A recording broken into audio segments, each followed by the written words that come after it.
Funes el Memorioso. Un programa de reconstrucción histórica. Argentina, 1985. Juicio a las exjuntas militares. El fin de la impunidad. Primera parte. Al principio, cuando una persona era retirada de capucha, eso lo sé por referencias de otros prisioneros, decían que lo pasaban al PEN, a disposición del Poder Ejecutivo Nacional. Miriam Lewin. Pero después, a raíz de relatos de los guardias, a raíz de relatos de prisioneros que por error fueron llevados en los traslados y después devueltos, se sabe que a esas personas se les aplicaba un tranquilizante que ellos llamaban pentonaval, y que eran cargados en camiones en el sótano, y se rumoreaba, de esto no puedo dar fe, que eran arrojados desde aviones. Declararon 833 personas, 546 hombres y 287 mujeres, 64 militares, 15 periodistas, 14 sacerdotes y 13 ciudadanos extranjeros. Enseguida me dijeron que me desnudara y yo lo hice sin resistencia. Después me llevaron a una sala que ellos llamaban quirófano, que era una sala donde había una mesa de metal y un colchón de goma pluma, húmedo. Ana María Careaga. Ahí me acostaron, me hicieron abrir las piernas y me ataron los tobillos a la mesa y con los brazos hacia atrás también me ataron las muñecas. Y comenzaron a torturarme con picana eléctrica. En ese momento yo lo único que quería era morirme. Ellos me decían, sin que yo lo hubiera dicho, nosotros sabemos que vos querés morirte, pero vamos a hacer todo lo posible para mantenerte viva. En ese momento yo no tenía hambre, no tenía nada. Lo único que quería era agua porque me daba mucha sed la tortura. Y ellos me ofrecían mate cocido. Me torturaban por todo el cuerpo, especialmente en las mamas, la vagina, el clítoris, el abdomen, los brazos y también en los párpados de los ojos. Y después me empezaron a tirar queroseno y nafta en los oídos, la nariz, la boca. Me pusieron boca abajo y empezaron a torturarme por atrás. En la espalda, en las piernas, en la cola, en los brazos, en la cabeza. Y también me dijeron que yo no me iba a llamar más Ana María Careaga, sino que iba a tener una letra y un número. Y me pusieron K04. Se iban y al rato venían y me preguntaban cómo me llamaba y yo decía mi nombre, entonces me golpeaban y me decían no, K04. Se recibieron 80 testimonios a través de exhortos diplomáticos. Cuando yo pasé, yo dije, Ángel Bustelo, el tipo dijo, peligroso ideólogo de la subversión. Y otro dice, a este viejo lo quemamos esta noche. Yo dije, la puta. Esa fue la entrada. Pero no solamente eso, entramos y empezaron las patadas de los sopapos. Ángel Bustelo. Uno de este lado y otro de otro. Saltábamos de un lado. A mí me habían dicho, tenés cuidado no caerte, porque si te caes al suelo, ahí te hacen. Entonces yo me agarraba, qué sé yo, la cosa que hacía para no llegar a caerme al suelo. Hasta que finalmente a cada uno lo mete en una celda. No quiero decir meter esa celda. Yo lo único, mire, estaba transpirado, sucio, convertido en la última pintada. Y yo lo único que decía en esa pieza, una sola palabra, increíble, increíble. Y lo sigo diciendo, increíble que esas cosas hayan sucedido en mi patria. Y no debe suceder más. Los jueces escucharon a víctimas y también a los victimarios. ¿En qué consistían las tareas operativas que usted tenía a su cargo? Accionar las armas contra el enemigo que me determinara la superioridad. ¿Cómo era el procedimiento de elección de los objetivos o de los blancos? Desconozco, no estaba a mi cargo. Jorge Carlos Radiche, teniente de fragata retirado. ¿Usted participaba en operativos de detención de personas? Negativo, yo accionaba las armas, no detenía. ¿Usted accionaba? Las armas. ¿Qué es accionar las armas? Apretar el gatillo. ¿Cómo era el procedimiento por el cual usted iba a cumplir estos operativos? Reitero, a mí la superioridad me fijaba un blanco y yo ejecutaba la orden impartida por la superioridad. Ese es el procedimiento. Soy un militar o fui un militar. Me determinaban un blanco y yo accionaba las armas. ¿Qué es fijar un blanco? Determinarme un blanco, sí. De un ejemplo práctico y concreto. Es decir, a su frente hay una ventana, bata esa ventana con fuego, tiraba a la ventana. ¿Cuál es el ejemplo concreto de blancos en estos operativos de lucha contra la subversión? Ese que di, por ejemplo, una ventana.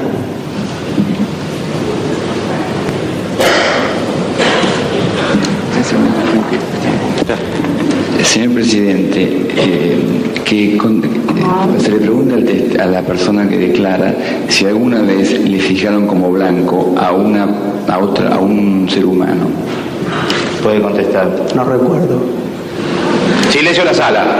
Se advierte a la sala que a la próxima alteración del orden será desalojada. Casi 8 meses de sesiones, 114 días, entre el 22 de abril de 1985 y el 9 de diciembre del mismo año. Y me lleva a una habitación donde me hace sentar en una especie de mesa y me saca la capucha y puedo ver que es una habitación muy pequeña donde las paredes están cubiertas de telgopor. Él me dice, pero que yo soy una nena, ¿qué es lo que estoy haciendo ahí?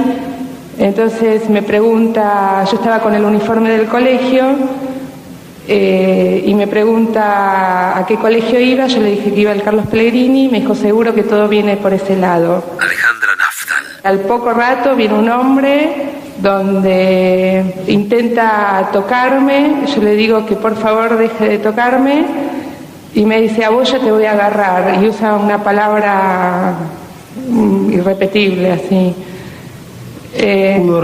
¿Sabe el nombre de esa persona o el apodo? Él me dice que después de ese intento, dice que él es la vaca, hace un mugido y me saca el reloj, la cadena y los anillos y se va riendo.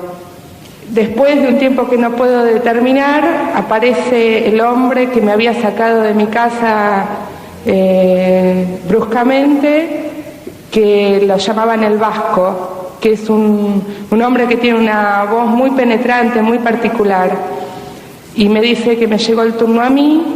Entonces me lleva a la habitación esa donde había estado yo en un primer momento, de las paredes de telgopor que puedo reconocer después. Me desnuda, me ata la camilla y me aplica picana en brazos, pezones, ombligo y piernas. ¿Le hacía preguntas al tiempo que...? Sí, me preguntaba si yo era montonera.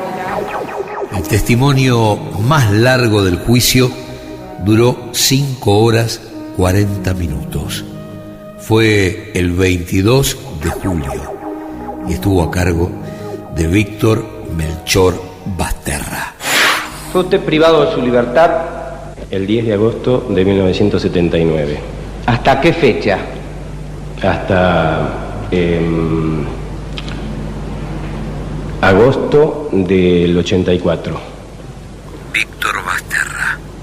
Y quiero hacer una salvedad, si me permiten. Yo me consideré privado de mi libertad hasta esa fecha, porque hasta esa fecha yo recibí visitas y amenazas de quienes habían sido mis captores. En realidad, a mí se me dijo el 2 de diciembre de 1983 que iba a estar controlado en mi casa. Ahora, personalmente, le hacía esta aclaración de que yo me vi privado de mi libertad hasta agosto del 84. ¿En qué lugar era? Era la Escuela de Mecánica de la Armada. ¿En qué condiciones se encuentra usted? ¿Está atado, engrillado? El estado en que uno se encontraba en esos momentos era con una capucha puesta en la cabeza, esposado y con grilletes en las piernas. Eso era permanente. Para sentarse había que llamar al guardia si lo permitía. Yo recuerdo que tenía mucha sed y hacía mucho frío y le pedí al guardia que me trajera agua, por favor, y el guardia dijo, así que vos querés agua, y me tiró un jarro de agua encima de las ropas. O sea, era permanente un trato así denigratorio y violento, ¿no?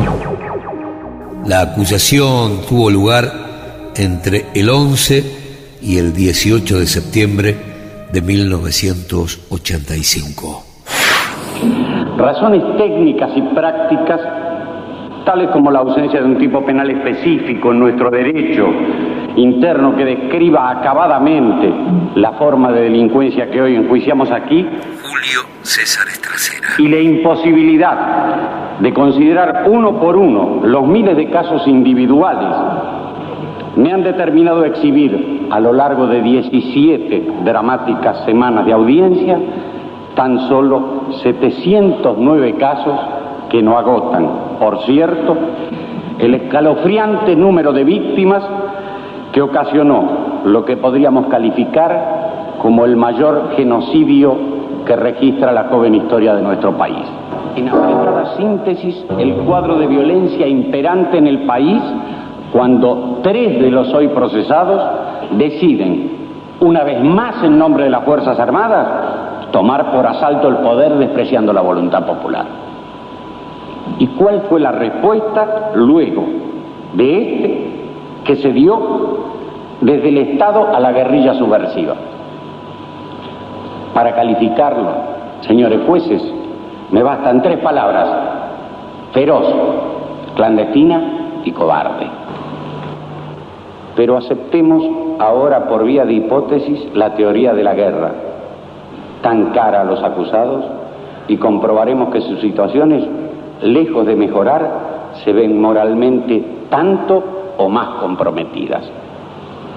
Porque, señores jueces, tal como es aceptado sin reservas por el orden jurídico internacional, cierta clase de hechos, por su profunda inmoralidad y fundamentalmente porque exceden las necesidades del combate para convertirse en crímenes de lesa humanidad, no son permitidos ni siquiera en la guerra. Este proceso ha significado, para quienes hemos tenido el doloroso privilegio de conocerlo íntimamente, una suerte de descenso a zonas tenebrosas del alma humana, donde la miseria, la abyección y el horror registran profundidades difíciles de imaginar antes y de comprender después. Dante Alighieri, en la Divina Comedia, reservaba el 7º círculo del infierno para los violentos, para todos aquellos que hicieran un daño a los demás mediante la fuerza. Y dentro de ese mismo recinto, sumergía en un río de sangre hirviente y nauseabunda cierto género de condenados, así descritos por el poeta. Estos son los tiranos que vivieron de sangre y de rapiña. Aquí se lloran sus despiadadas faltas. Este juicio y esta condena son importantes y necesarios para la nación argentina, que ha sido ofendida por crímenes atroces. Su propia atrocidad torna monstruosa la mera hipótesis de la impunidad, salvo que la conciencia moral de los argentinos haya descendido a niveles tribales. Nadie puede admitir que el secuestro, la tortura o el asesinato constituyan hechos políticos o contingencias del combate. Ahora que el pueblo argentino ha recuperado el gobierno y control de sus instituciones, yo asumo la responsabilidad de declarar en su nombre que el sadismo no es una ideología política ni una estrategia bélica, sino una perversión moral. A partir de este juicio y esta condena, el pueblo argentino recuperará su autoestima, su fe en los valores en base a los cuales se constituyó la nación y su imagen internacional severamente dañada por los crímenes de la represión ilegal. Señores jueces, quiero renunciar expresamente a toda pretensión de originalidad para cerrar esta requisitoria. Quiero utilizar una frase que no me pertenece, porque pertenece ya a todo el pueblo argentino. Señores jueces, nunca más, nunca más, nunca más, nunca más. Silencio en la sala. Las defensas se desarrollaron entre el 30 de septiembre y el 21 de octubre. Habremos de referirnos ahora a los excesos que se endilgan a los comandantes hoy enjuiciados. Esta defensa no niega la existencia cierta de casos de excesos. Héctor Alvarado. Realmente los hubo. Defensor de Agosti. Lo que sí niega terminantemente es que hayan sido ordenados, amparados o admitidos por nuestro asistido. Por otra parte, insisto, no es cierto que los llamados excesos fueron organizados u ordenados. Por el contrario, los excesos que denomino hechos marginales no eran siquiera tolerados, aunque deba reconocer que efectivamente se cometieron, hipotéticamente, y si se cometieron nunca en la proporción que pretende la Fiscalía y que parece surgir si uno se atiene a las muy preparadas declaraciones de muchos testigos. La Fiscalía presentó 709 casos, de los cuales el tribunal decidió examinar 280. Se ha demostrado que, pese a contar los comandantes de las Fuerzas Armadas que tomaron el poder el 24 de marzo de 1976, con todos los instrumentos legales y los medios para llevar a cabo la represión de modo lícito, sin desmedro de la eficacia, optaron por la puesta en marcha de procedimientos clandestinos e ilegales sobre la base de órdenes que, en el ámbito de cada uno de sus respectivos comandos, impartieron los enjuiciados. Se ha acreditado así que no hubo comando conjunto y que ninguno de los comandantes se subordinó a persona u organismo alguno. Se han establecido los hechos que, como derivación de dichas órdenes, se cometieron en perjuicio de gran cantidad de personas, tanto pertenecientes a organizaciones subversivas como ajenas por completo a ellas, y que tales hechos consistieron en el apresamiento violento, el mantenimiento en detención en forma clandestina, el interrogatorio bajo tormentos y, en muchos casos, la eliminación física de las víctimas, lo que fue acompañado en gran parte de los hechos por el saqueo de los bienes de sus viviendas. Se ha acreditado igualmente que tales actos tuvieron una extensión diferente en el ámbito de cada una de las Fuerzas Armadas, generalizados y cuantitativamente mayores en el caso del Ejército, a quien cabía la responsabilidad primaria en la lucha, circunscriptos a algunas bases navales y en particular la Escuela de Mecánica en el caso de la Armada, y limitado tan solo a 3 partidos de la provincia de Buenos Aires en el caso de la Fuerza Aérea. Por primera vez en la historia argentina se puso en manos de la justicia a la jerarquía que hasta hacía muy poco tiempo detentaba un poder ilimitado. Se desecharon las causas de justificación alegadas por las defensas, puesto que sin desconocer la necesidad de reprimir y combatir a las bandas terroristas, tal represión y combate nunca debió evadirse del marco de la ley. Mucho más cuando las Fuerzas Armadas contaban con instrumentos legales vigentes desde antes del derrocamiento del gobierno constitucional. Podían declarar zonas de emergencia, dictar bandos, efectuar juicios sumarios y aún aplicar la pena de muerte. Se ha comprobado por declaraciones de los más altos jefes militares que participaron en las operaciones antisubversivas que las órdenes fueron verbales, que los operativos y las detenciones eran encubiertos, que las demás fuerzas legales no debían interferirlos, que las personas aprehendidas no eran puestas a disposición de la justicia civil y militar, salvo en contados casos, que no se debía dar información sobre las detenciones, ni siquiera a los jueces, y que los apresados permanecían en lugares de detención ubicados en unidades militares o que dependían de ellas.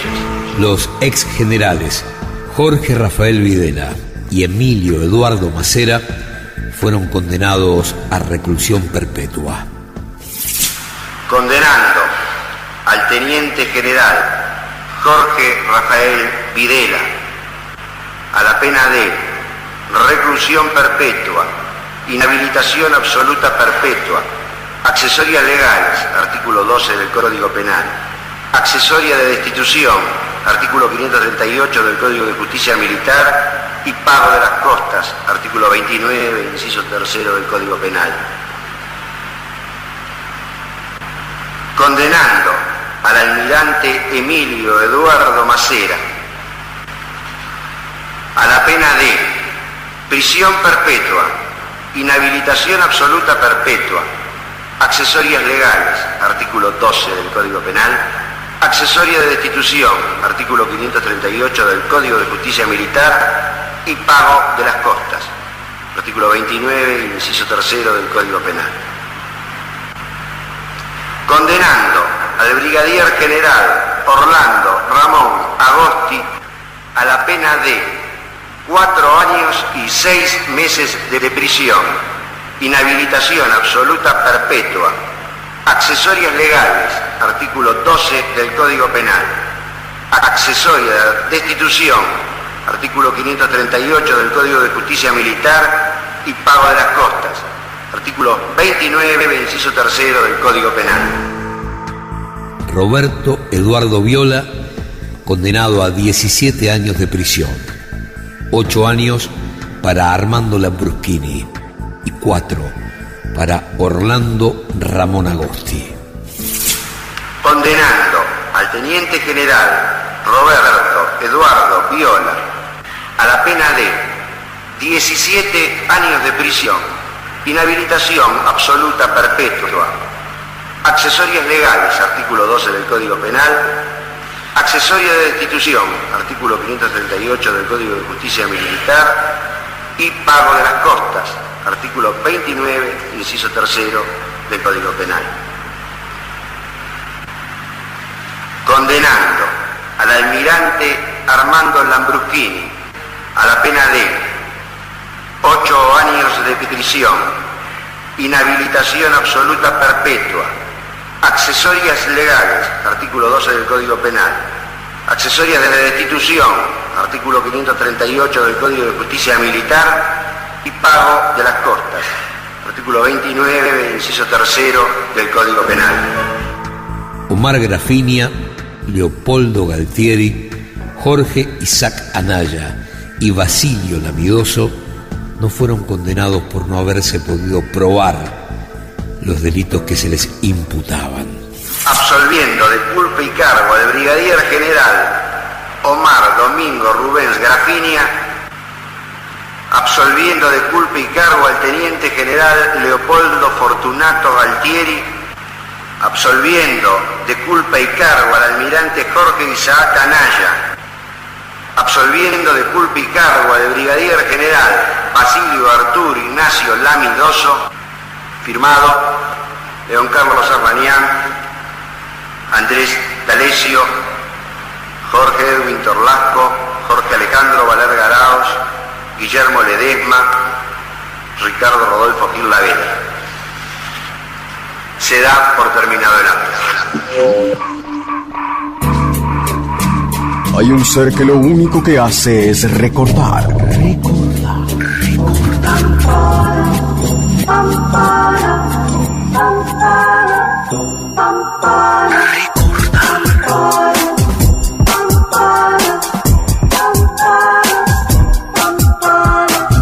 Funes, el memorioso, en 750. Argentina, 1985. Juicio a las exjuntas militares. El fin de la impunidad. Primera parte.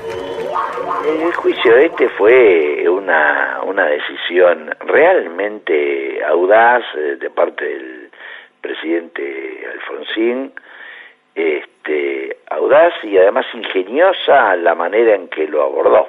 León Carlos Arslanian. Y sorprendió mucho, y en realidad nadie, en la manera en que fue esto diseñado, puesto en funcionamiento, etcétera, nadie tomó debida nota de cuáles habrían de ser sus alcances. Yo creo que hay muchos sectores, por cierto, de la derecha radical y militares desde ya, creían que esto iba a tener un valor puramente simbólico, que habría, como al principio se le confería competencia al Consejo Supremo de las Fuerzas Armadas, y a primera vista sería quien debía llevar a cabo la investigación. Entonces, todo esto, en fin, no levantó demasiada polvareda a juzgar. En definitiva, se iban a juzgar entre ellos, etcétera, etcétera. Pero cuando esto mostró que no podía de ninguna manera ser así, porque el Consejo Supremo jamás habría de juzgar ni inculpar a sus pares por hechos de esta naturaleza, y ahí empezaron los cuestionamientos y las inquietudes porque esto no se fuese de madre. ¿En qué sentido? En el sentido de que nosotros tomásemos el caso y terminásemos condenando como condenamos. Y ahí hubo, por supuesto, cuestionamientos de distintos ámbitos, ¿no? ¿Conoció el miedo usted? Sí, inquietud, incertidumbre, la palabra es incertidumbre, cuando uno no sabe, está pisando un terreno y no sabe qué grado de firmeza tiene, y si no le va a aparecer una ciénaga por delante, esa incertidumbre de saber si va a poder llevar a buen puerto una empresa de esta magnitud, y después los imponderables que hay alrededor de todas estas cuestiones. No sabíamos cómo iba a reaccionar la sociedad, si teníamos una democracia que era consistente, iba a poder soportar la reacción de las Fuerzas Armadas, el rechazo que había en los juicios. No sabíamos si en la comunidad, los sectores de poder, por así decirlo, de la comunidad, iban a acompañar o iban de alguna manera, en fin, a jugarnos una mala pasada. Todo eso vivíamos, todo eso. Estábamos muy solos, en realidad era una situación al comienzo. Después, por fortuna, y gracias a que nosotros tomamos la decisión de que esto fuese oral y público, es que ganamos la partida. Si nosotros hubiéramos hecho esto a puertas cerradas, yo creo que nos hubiéramos puesto el juicio de sombrero. Argentina, 1985. En los testigos lo que había era, por supuesto, una gran vocación de participar, de cooperar, de ponerse en riesgo, de asumir todos los riesgos que significaba testificar en contra de todos los sujetos que estábamos juzgando, y hasta advertíamos ciertamente una depositación de confianza en nosotros, en los jueces. Respecto de los acusados, por cierto, lo que veíamos era una actitud de profundo menosprecio, indiferencia y fortalecimiento en sus convicciones de que habían llevado adelante una gesta heroica. Juicio a las exjuntas militares. Al principio lo que había era escepticismo en la opinión pública, molestia porque se quisiera revolver el pasado. ¿Para qué? Miremos hacia adelante, dejemos el pasado atrás. En fin, hubieran respetado la ley de amnistía o de autoamnistía que dictaron los militares. ¿Para qué? Bueno, etcétera, etcétera. Después, bueno, cierto grado de indiferencia, y después, por eso yo mucho hincapié en el impacto y en el carácter pedagógico que tuvo la publicidad del juicio, la oralidad del juicio, que fuera público, que ahí esto nos debemos en alguna medida el mérito, los que fuimos los jueces, de que tuviera esas características, que fuera público, que tuviera acceso. Había más de 500 periodistas extranjeros acreditados para el juicio. Bueno, que se filmara y que la gente pudiera asistir a todas y cada una de las audiencias, hacerla llena como fue. Esto fue lo que permitió lo que hizo que la opinión pública virase, cambiase. Cuando empezaron a ventilarse los hechos y se vio la magnitud de que tenían, el grado de extensión, ya el informe de la CONADEP fue un avance muy importante porque fue un acopio de evidencia fortísima y su difusión creo que era como un corrimiento del velo. Eso y el juicio fue una puesta en escena de un pasado terrible y creo que todo eso fue permeando a la sociedad y efectivamente cuando termina el juicio con la condena tuvo un elevadísimo grado de adhesión, pero insisto que tuvo que ver con la potencia de los hechos puestos en escena, ¿no? El fin de la impunidad. Primera parte. Lo vivo con el grado de importancia histórica que ha ido cobrando el tema y mucho más cuando uno compara otras experiencias, qué cosas pasaron en otros lugares donde hubo violaciones crasas a derechos humanos. Hay países que transitan todavía con una gran timidez y con severas dificultades la etapa de la justicia transicional en los juicios por la verdad, otros que tardaron muchísimos años en empezar a investigar como Chile, otros que no pueden hacerlo como Uruguay, y muchos otros que prefirieron el olvido. Y cuando uno ve todo esto, efectivamente lo que está haciendo Argentina, lo que hizo entonces y lo que sigue haciendo después de la nulidad de la derogación de las leyes de punto final y obediencia debida y el impulso dado por el gobierno de Néstor Kirchner y la continuidad con Cristina, creo que marca una gran dimensión sobre la materia, ¿no? Y aquel juicio fue la punta inicial. Creo que tiene un gran valor histórico. 5 días después de haber asumido como presidente, Alfonsín sancionó el decreto 158, por el cual ordenaba procesar a las 3 juntas militares que dirigieron el país desde el golpe militar del 24 de marzo del 76 hasta la Guerra de Malvinas. Es al mismo tiempo inadmisible, sin embargo, Raúl Alfonsín, que delitos que han afectado seriamente los derechos e intereses de personas ajenas al ámbito militar sean juzgados en última instancia por tribunales administrativos integrados con los pares de los imputados, que no son jueces constitucionales. Ello constituye tanto un privilegio arbitrario como una privación de la garantía del debido proceso penal. En razón de lo dicho, la jurisdicción militar, impuesta para el pasado por el principio del juez natural, solo es aceptable si se prevé al mismo tiempo un recurso de apelación amplio que pueden interponer tanto el procesado como la parte acusadora. En este recurso entenderán los tribunales civiles comunes a todos los argentinos. Yo creo que el juicio de las juntas fue fundamental para la democracia, fue muy importante. Primero hay que destacar algo, nosotros lo pudimos haber hecho mejor o peor. Julio César Estracera. Pero hay una decisión política única en el mundo. Y fíjese que se trató nada menos que de enjuiciar a quienes tuvieron la suma del poder público y del máximo poder desde los tribunales civiles. Esto fue único en el mundo.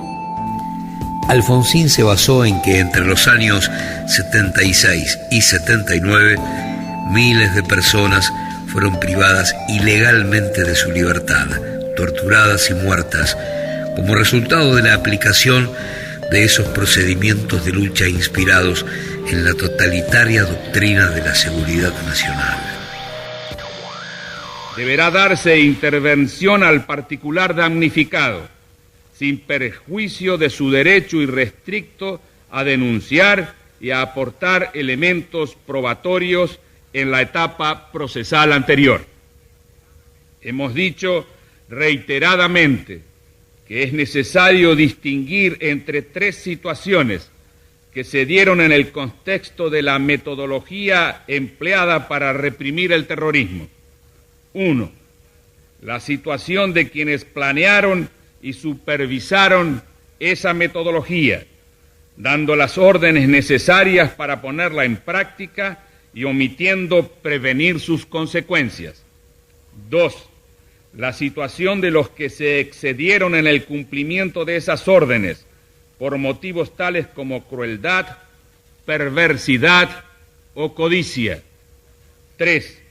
La situación de quienes se limitaron a cumplir las órdenes recibidas en un contexto que no estuvo, en general, exento de presiones y en el que se ejerció una intensa y permanente propaganda inspirada en la doctrina totalitaria de la seguridad nacional. Esta última hizo creer a los actuantes en muchos casos que las órdenes recibidas eran legítimas. Arrancamos con un grado alto de incertidumbre acerca de hasta dónde podíamos llegar. Nosotros protagonizamos la única transición no pactada en América Latina de retorno a la democracia. Leopoldo Moro. Tal vez por eso tuvimos tantas dificultades. Pero nosotros embestimos con el juicio a la Junta, la modificación del Código de Justicia Militar, la creación de la CONADEP, sin red, solo con el voto popular, que por supuesto es importante, da legitimidad, etcétera, pero no resultaba del todo suficiente para encarar esa etapa. En otros países de América Latina esto fue imposible. Hasta el día de hoy hay países que ni siquiera han intentado revisar lo que fue la violación de los derechos humanos. Y además lo hicimos en un contexto muy complicado, porque cuando nosotros hacíamos todo eso en Argentina, teníamos del otro lado de la cordillera a Pinochet en el gobierno, teníamos a Stroessner en Paraguay, teníamos dictadura militar en Uruguay, dictadura militar en Brasil y dictadura militar en Bolivia. No existía ni el Mercosur, ni el UNASUR, ni nada que se le parezca. Éramos nosotros solitos acá, embistiendo contra una corporación militar que además tenían los fierros en la mano. Porque nosotros teníamos que ir a buscar a los que teníamos que juzgar adentro de los cuarteles donde ellos todavía ejercitaban autoridad, o a las fuerzas de seguridad, policía, etcétera, etcétera, cuando todavía estaban al frente de las unidades de batalla o de la... así que fue una tarea gigantesca, llena de riesgos y con una cuota de incertidumbre, porque todos los días nos enfrentábamos al interrogante de no saber qué nos iba a pasar.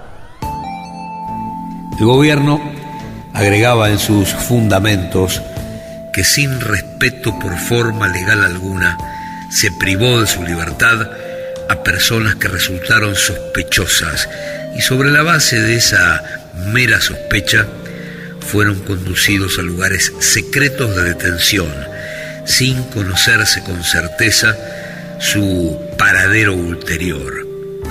Cunde en la opinión pública la seria presunción de que muchos de ellos fueron privados de la vida sin forma alguna de juicio y además de que durante el tiempo de esa detención muchos o casi todos los detenidos fueron víctimas de salvajes tormentos.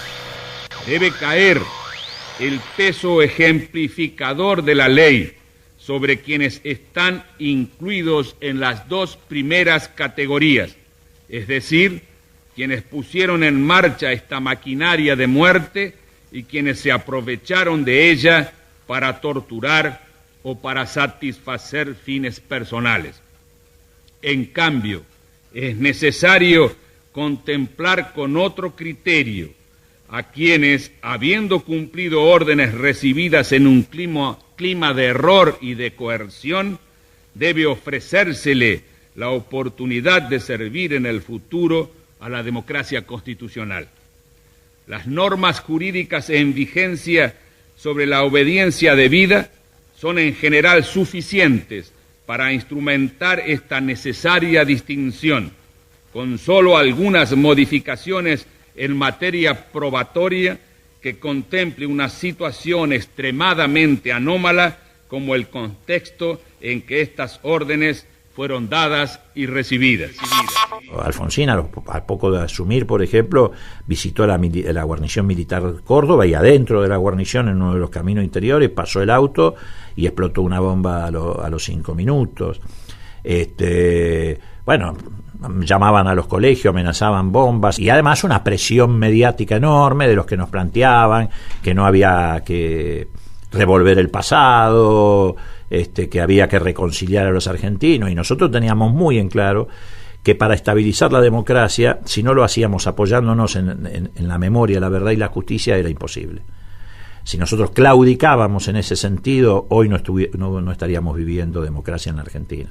Por eso nos opusimos fuertemente en la campaña electoral a la propuesta del peronismo encarnado por Luder, que sostenía la vigencia de la ley de autoamnistía que se habían dictado los militares. Eso fue otro factor, me parece a mí, decisivo en el resultado electoral.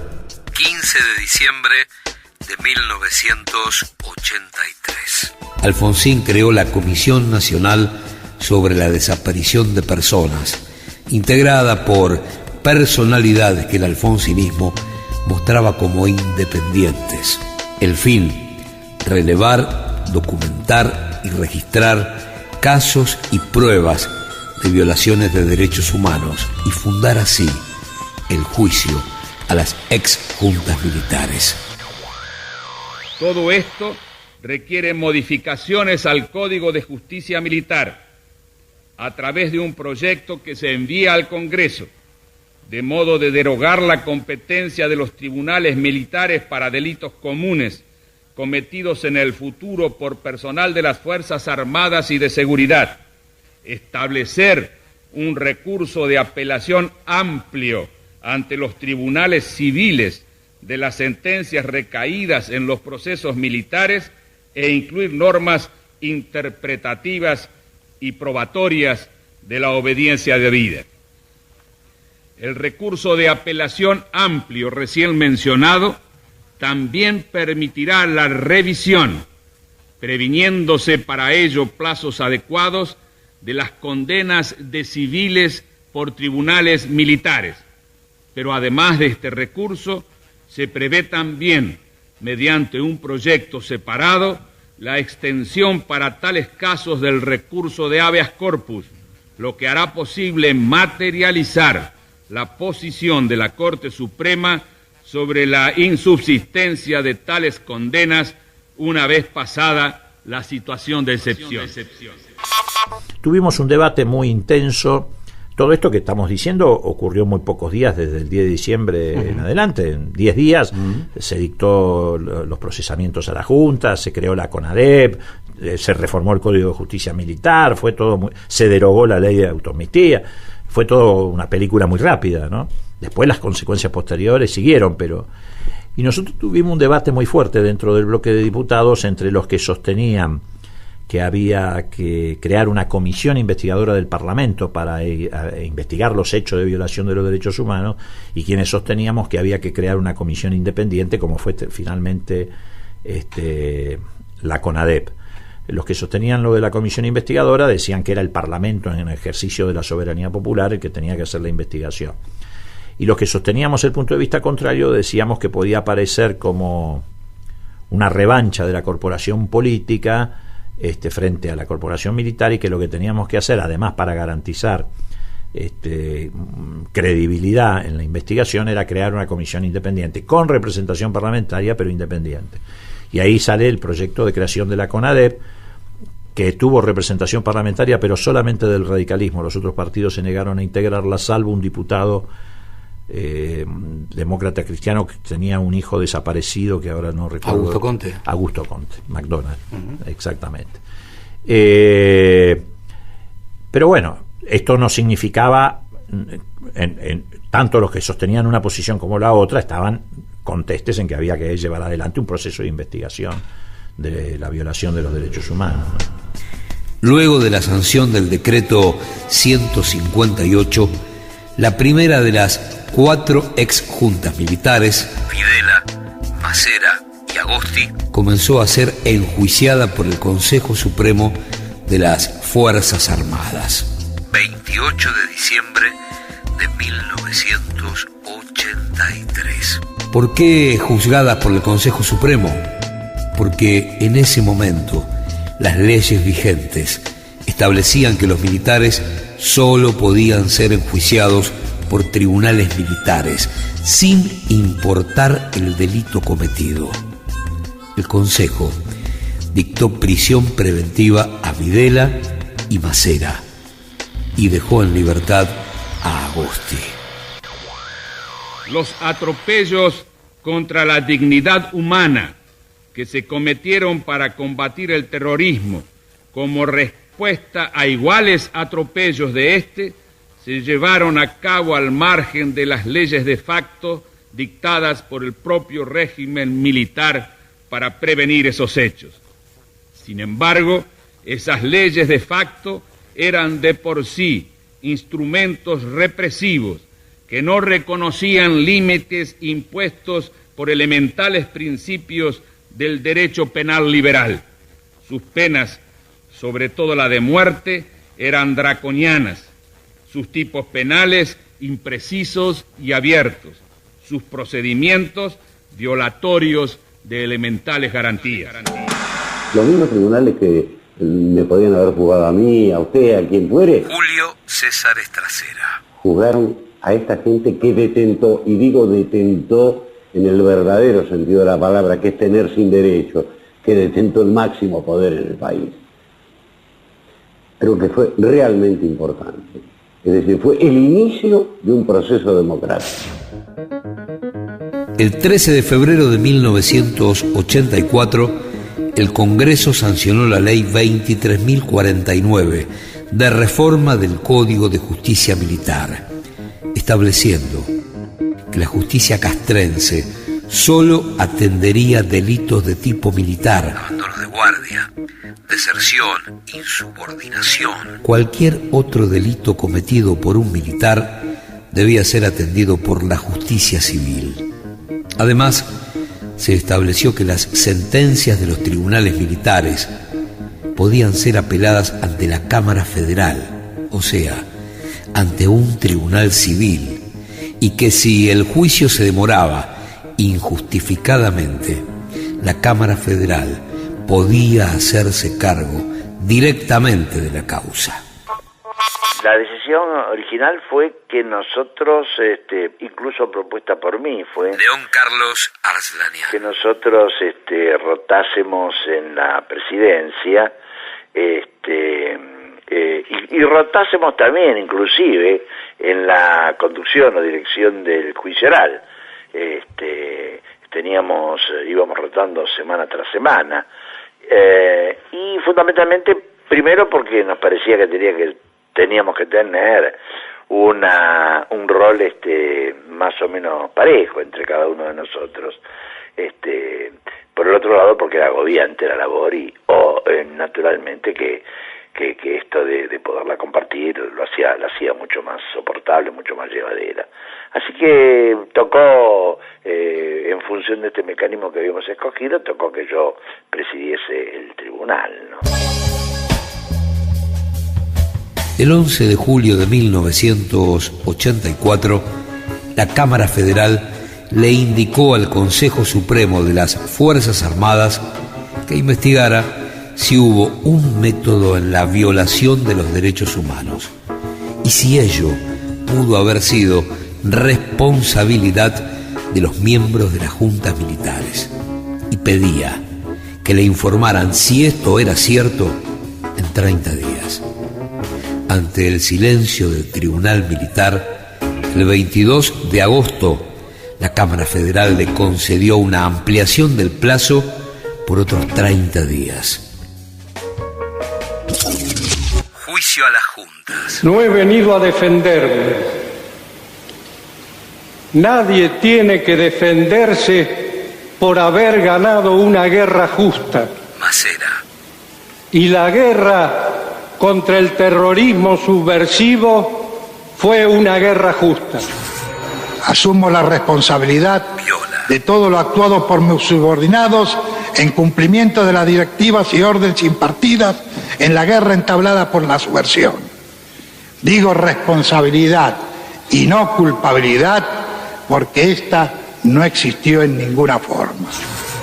Esperaré serenamente y con tranquilidad espiritual y de conciencia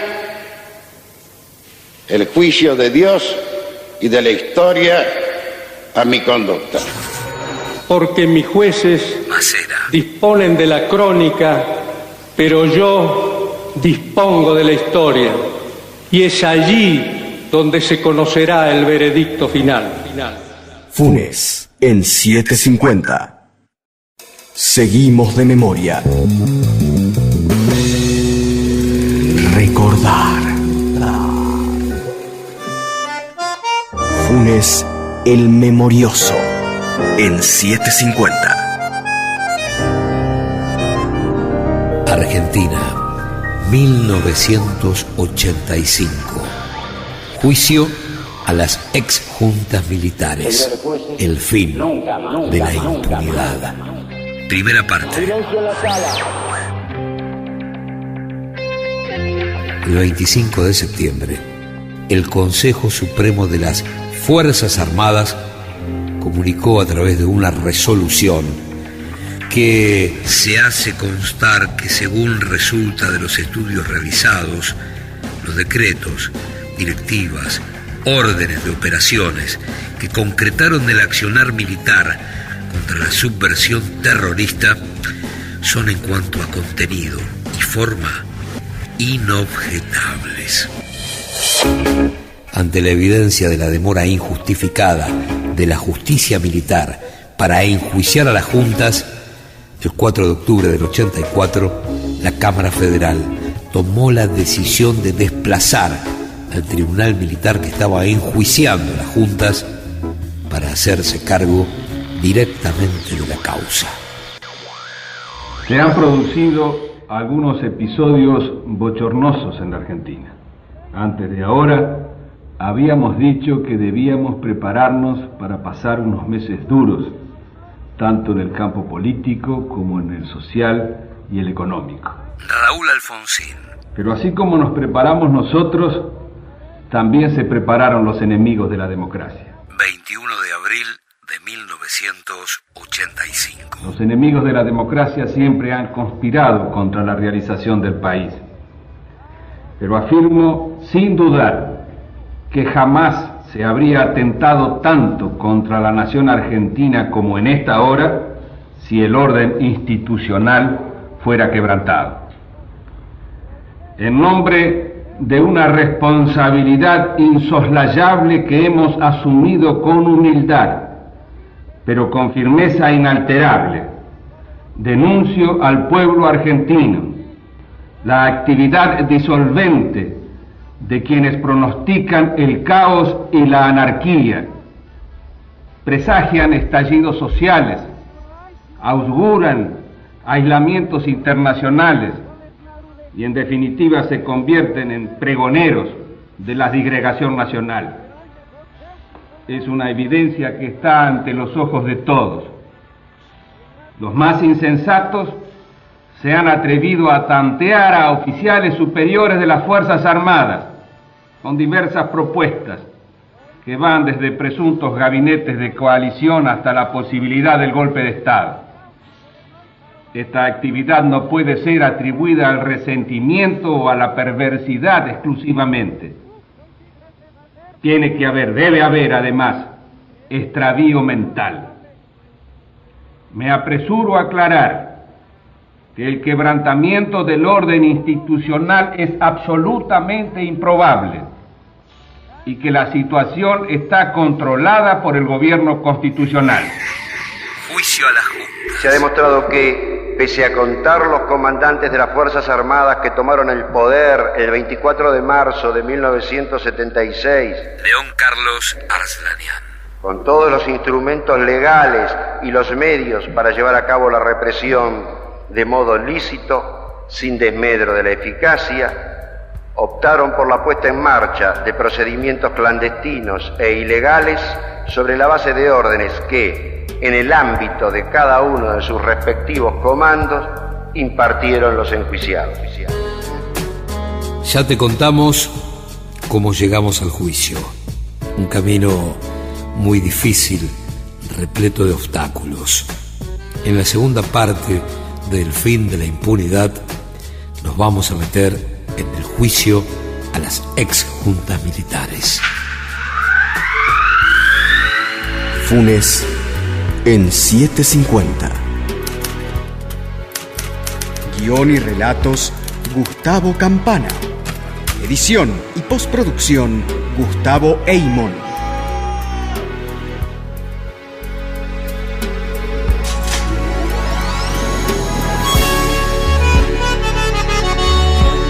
Funes el Memorioso. Un programa de reconstrucción histórica.